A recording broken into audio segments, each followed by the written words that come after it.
Ashok, infrastructure. There's talk about an infrastructure fund, maybe allowing public sector banks to go in for infrastructure bonds, etc. Do you think anything substantive can be achieved in the budget per se?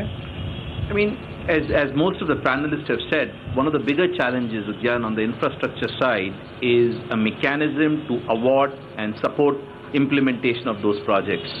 Clearly, there is requirement for capital and large doses of capital, and there are some things that the government can do as a part of the budget. Government can make external commercial borrowings accessible to infrastructure projects and can waive withholding taxes on those borrowings for a period of time. We spoke about some mechanism whereby money lying in foreign banks can be reintroduced to be invested in long-term infrastructure projects. Anything and everything that allows access to foreign and cheaper capital can certainly be implemented through the budget, and I think will go a long way. Having said that, I still come back to my original point, which is just availability of capital is not adequate. It's desirable but not adequate to get the infrastructure right. There needs to be a mindset and a planned approach towards granting those projects and implementing those projects versus holding them back for one reason or the other. And I think that's where the political will's been lacking somewhat. So that would require brain surgery for a few politicians and bureaucrats. That's difficult to implement in the budget, right? Yeah, that's... yeah. Raamdeo, oil. Do you think he says anything which is by way of a concrete policy change, or he mentions a number for oil subsidies next year, which is a movable item, but he keeps it ad hoc like it is today?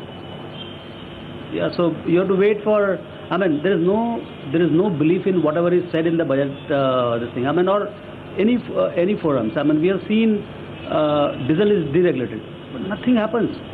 Nothing happens at $60, $65, $80, $100, $110, $120.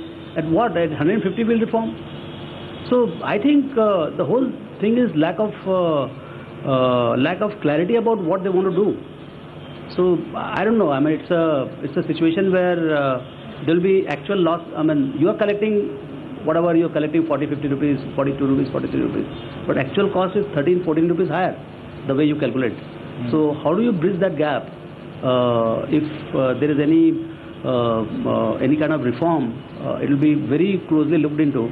Otherwise, if it leaves it as it is, then I think it will be a big disappointment.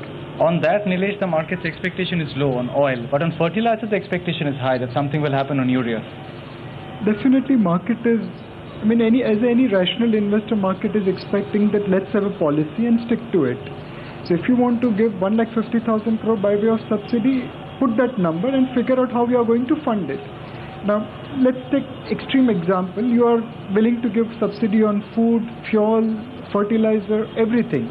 But then how are you going to fund it? Is it going to come out of divestment? Is it going to come out of better tax compliance? Is it going to come out of amnesty? Is it going to come out of something which is sustainable?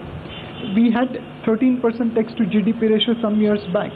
Today we are at 10-11%. How are we going to go back to 13%? So what market is expecting is very simple thing, a simple straightforward policy which is transparent, which is clear, which an analyst can put or a fund manager can put into Excel sheet and then follow up on it. We can predict numbers, but how do we predict human beings? I mean, behavior at $60 of oil is one, at 110 it is different, at 80 it could be different. It's difficult to predict. So there's no worry about subsidy amount per se. What we need is a transparent policy and how it's going to get implemented. If suppose there is a big shock, so be it. Market will correct a level and then from there onwards it can start moving up. What do you think happens to the bond market post the budget? Depending on a 5% kind of fiscal deficit target. I mean, last couple of days banks have been selling off on that fear that what happens to yields. The bond market as of today is pricing in a net borrowing program and a gross borrowing program which is almost similar to what was last year. So around 4 lakh crore of gross borrowing program. That's in the price, you think? That's reasonably priced in. And that with the caveat that at some point of time RBI will bring back liquidity.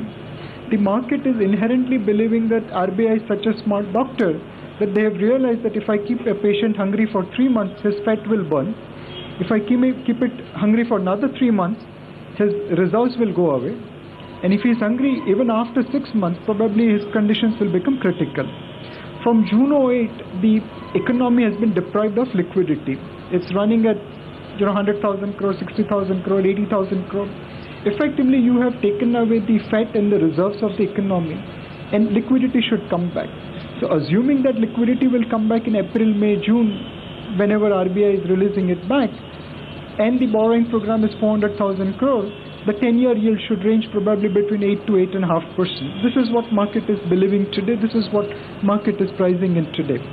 Any upset over there, either direct fiscal deficit increase or off-budget subsidy increase, will definitely spook interest rates on the higher side. And in order to avoid that, you will have to either increase FII participation in bond market so that there is additional $5 billion, $10 billion demand, or you will have to mobilize some other sources of funding. Unless until that can be done, then interest rates will continue to move up. Is there a big interest rate risk, Nirmal, in the market? Some part of it the market knows, 50, 75 basis points from here. Could it be more the way things are heading?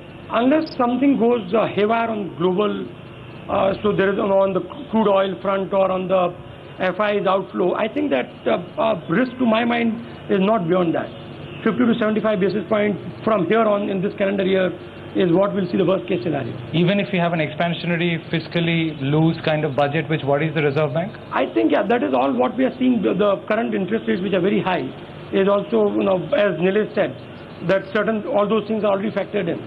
And typically what will happen, see, if you look at crude oil also, last year he levied 5% duty on crude oil, and that has contributed significantly to customs duty. Customs duty is up 56% this year.